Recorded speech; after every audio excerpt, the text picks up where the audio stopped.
bizarre, je récupère la queue. Qu'est-ce que c'est? Les gars, il y a un truc qui me pose dessus. Les gars, il y a un truc. Allez, il y a un truc qui me pose dessus, les gars.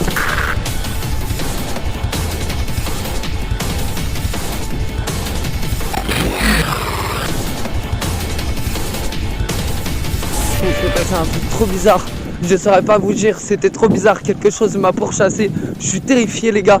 Enfin, il y a un truc qui est apparu à la caméra. En plus, j'ai fait un rêve trop bizarre. Faut que je vous raconte ça. C'était trop relou. Ed, Lorraine Warren, je sais pas, des gens qui se sont rencontrés en 1944. Et genre, je sais pas.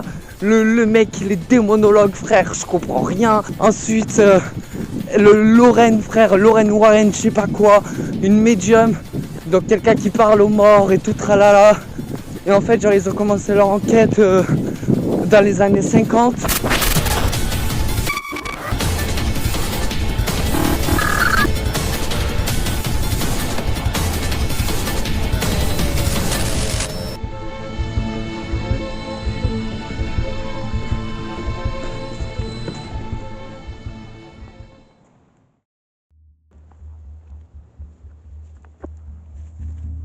Okay.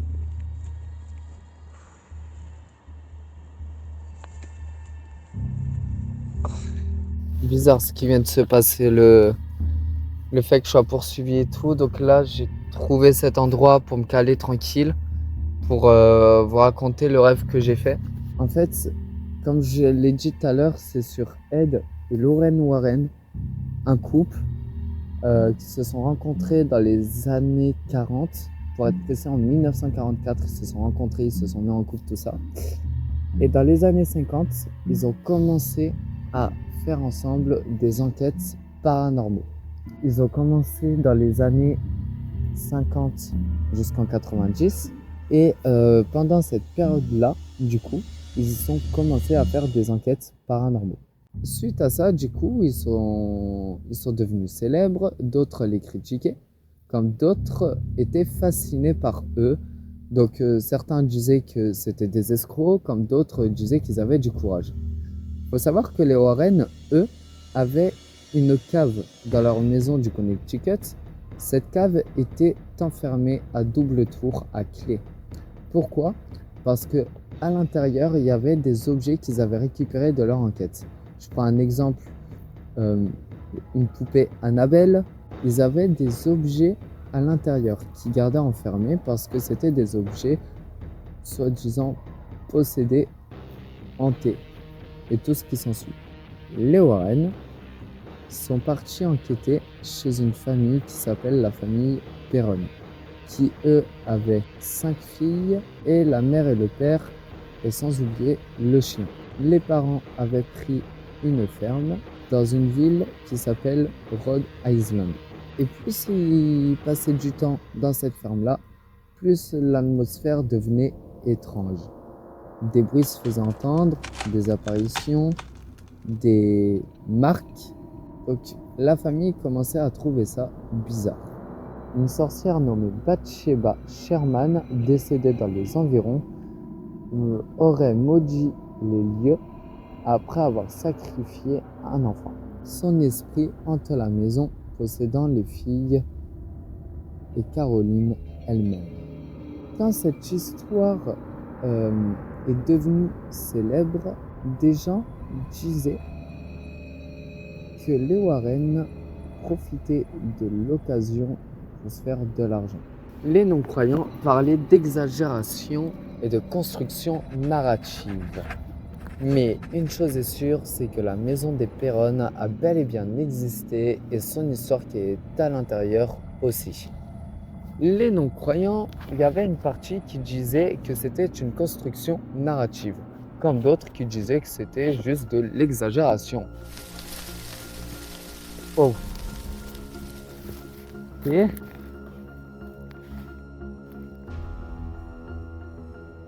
le vent. Ça va. Mais peu importe la vérité absolue, car la maison des Perron est bel et bien devenue une légende. L'histoire officielle commence dès 1964, où Lorraine Warren a une vision devant un miroir ancien. Et quelques temps après, elle accouche. Voilà, car à cette période-là où elle a eu cette vision-là, elle était enceinte de leur fille.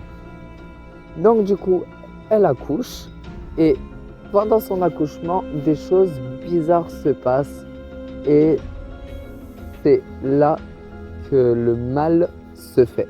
Mais ce miroir reviendra un peu plus tard. 22 ans après, ce sont la famille Perron qui, eux, du coup, décident d'acheter le miroir à une vente aux enchères.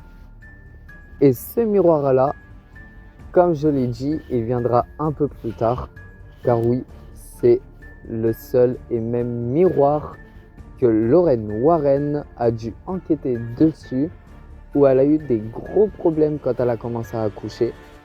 Donc oui, c'est ce miroir-là ancien. Puis 22 ans plus tard, la famille Smurl décide de s'installer dans une maison hantée à Pestwinson, je suis désolé, j'ai du mal à le dire, en Pennsylvanie. Et ils habitaient dedans, sauf que des phénomènes étranges s'y manifestaient. Bruit, coups, possiblement attouchement, tout ça était très bizarre. Objets qui volent, aussi des odeurs très bizarres, des odeurs nauséabondes, des agressions aussi physiques. Les Warren hésitaient à reprendre du service car les deux se faisaient vieux. Car oui, il faut savoir que Ed Warren, à ce moment-là, il avait de très gros problèmes cardiaques. Mais la détresse des Smurl va les pousser à intervenir. Bon, ok les gars, on va changer d'endroit vite. On va très vite changer d'endroit les gars. Très vite.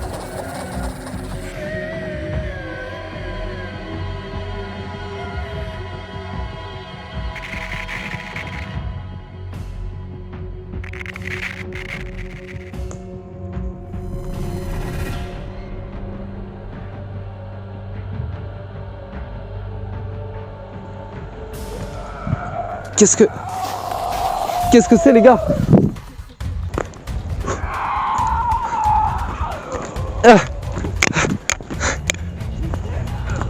Voilà.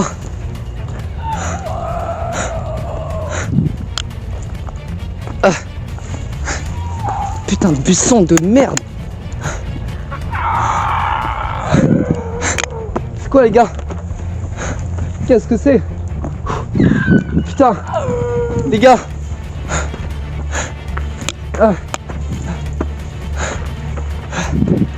Ah mon dieu. Ah putain de rocher de merde. Qu'est-ce que c'est les gars? J'espère que c'est que vous...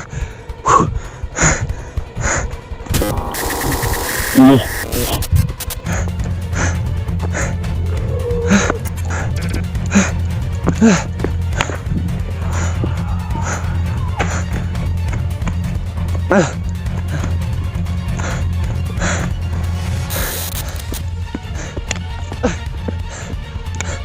Putain, un abri.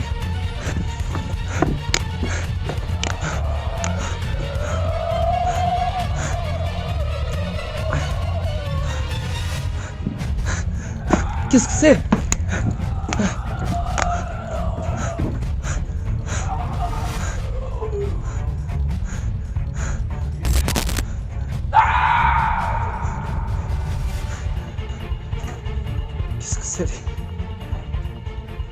Qu'est-ce que c'est les gars? Ça a l'air d'être une sorte de barrière de protection.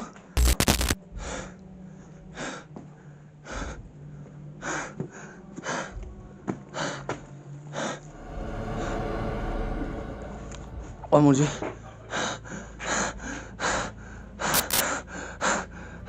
Ok les gars, je vais rentrer. Je vais installer les lights parce que avec ça là, j'ai l'impression qu'il peut pas rentrer. Et au moins, on est en sécurité.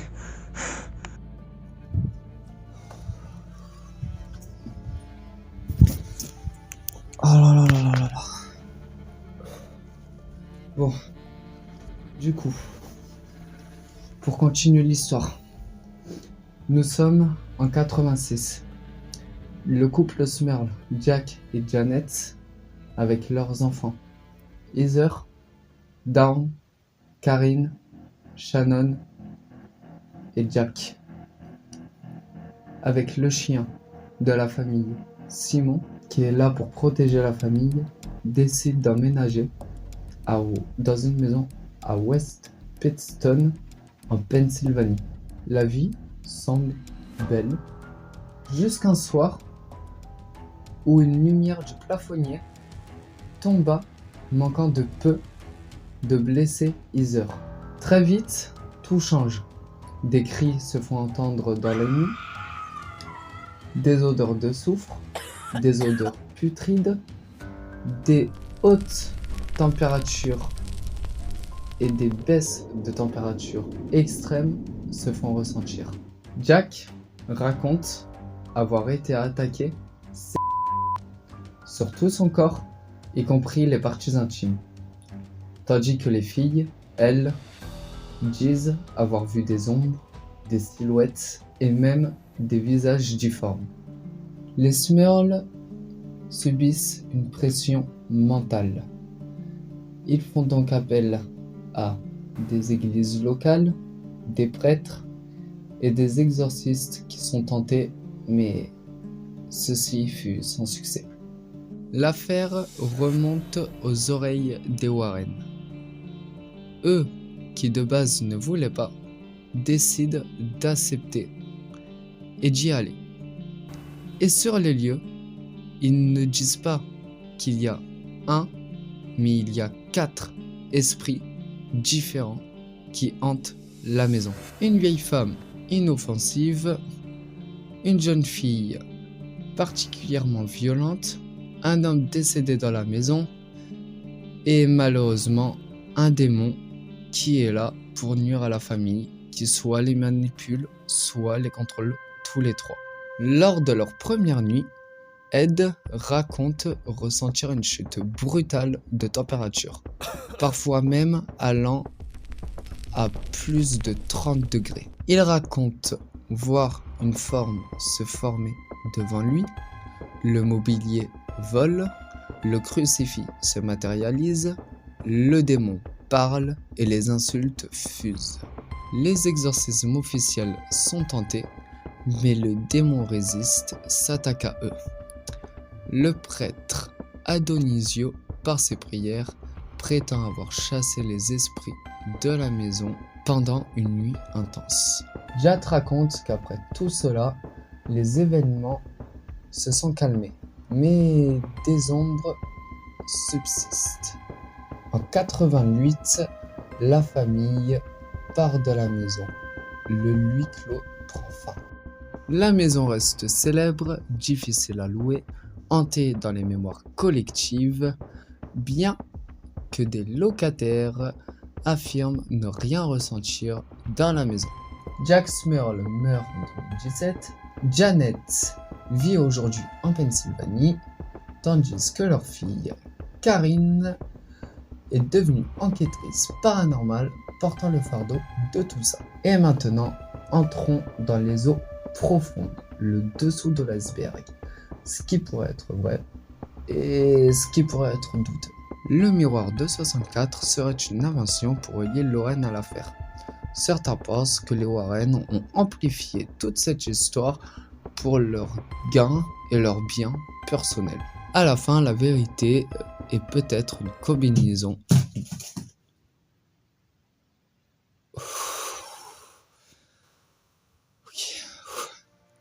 de faits, de rumeurs, mais ce qu'on ressent reste puissant.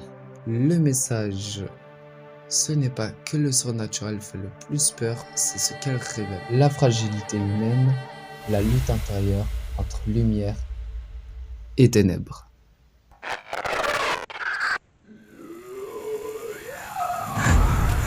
Oh putain les gars, va falloir que je sorte.